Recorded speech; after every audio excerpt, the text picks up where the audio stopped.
Our parents taught us that the only way to survive in life was to worship the gods of the land, to make charms so as to protect ourselves and to gain wealth.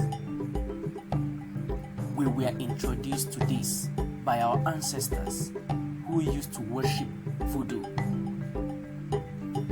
They gave us secrets to the world of witchcraft, and we tried these out for ourselves. This became my way of life, at which I became an expert, powerful medicine man.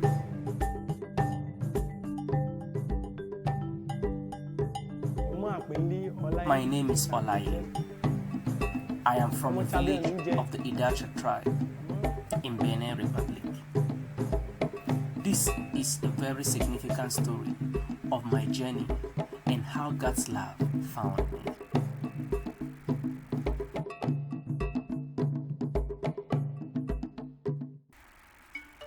I was deep into drugs and alcohol and indulged in sexual perversion with all manner of girls.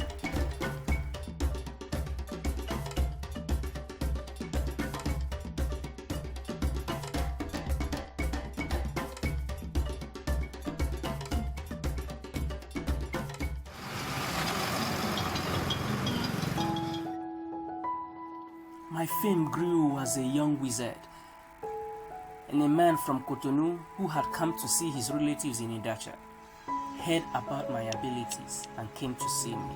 He claimed that witches were troubling him and his children. Then I traveled back to Cotonou with him to perform some rituals in his house, and his problems were solved. He was so impressed with my work that he gladly told his friends about me. He would say, an expert in witchcraft, the one who could solve all problems. Since he was a man of influence, all his friends came to me for consultations. Some time later, he introduced me to a very wealthy woman named Amina, who lived in France. She told me she had spent millions attempting to solve her problem, but couldn't. I made her some charms which worked very well for her. I became quite well known in Cotonou. I traveled a lot and made a lot of money. Life was so good, or so it seemed. My business with Amina didn't stop there. She also had a case of a woman who owed her 14 million sefer. I soon came to realize, however, that the woman that owed Amina had used very powerful charms to fortify herself. So this meant I had to make an even more powerful special amulet to counter hers. With this charm, the woman would have to pay within 3 days, or else she was going to die. Something in my spirit told me that this was a dangerous charm to make, but I relied on my powers to protect me. So I went with Amina's son to her debtor's house with the amulets I had made to recover the debt. When we got there, I began to explain to the boy in my dialect how the charm works, not knowing that the debtor's son who was there understood my language and started recording our conversation from a distance. So he called his mom and the police while he made us wait in deception for the mom to come.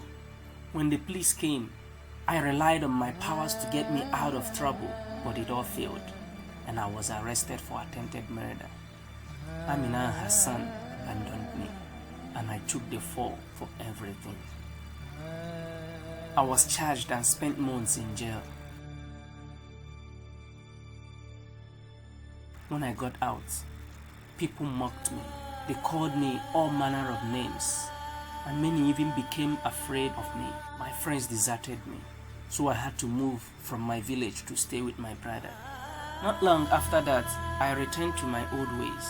I rejoined the witchcraft business and even became involved in cybercrime. Life became good again, and money was no longer an issue. One day, I was on the street smoking with my friends when all of a sudden, I started hearing loud voices in my head. I knew I was going crazy.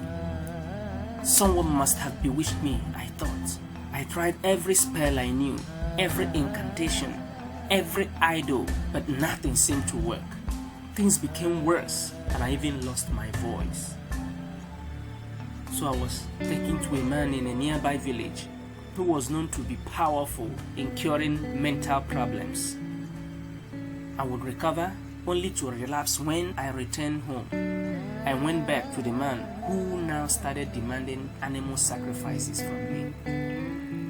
No matter the sacrifice, nothing helped. It seemed I was getting worse.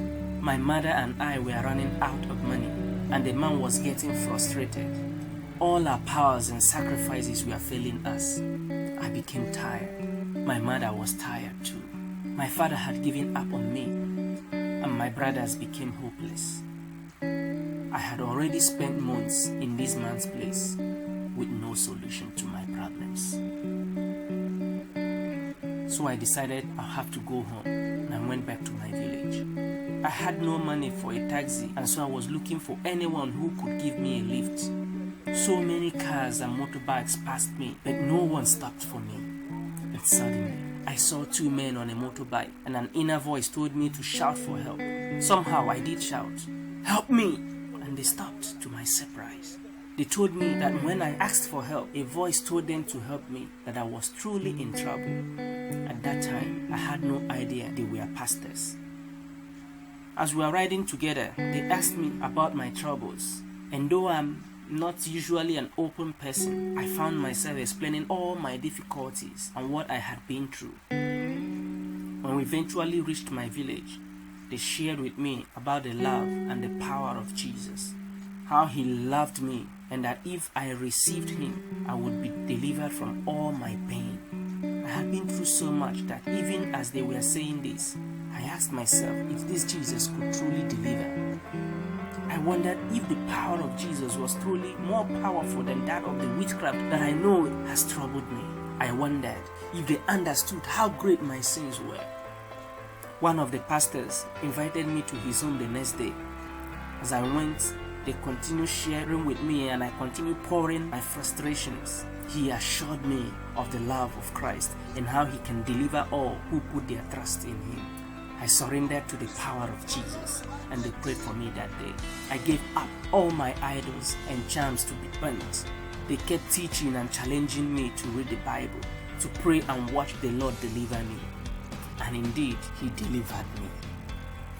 I now have a higher power, in love and full of joy. Truly, there is no higher power than the power of Jesus. He saved me, and my life has never been the same.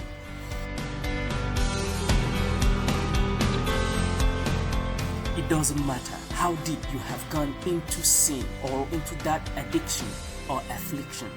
Just ask Jesus to come into your life and be your Lord and Savior. He will save you as he did me.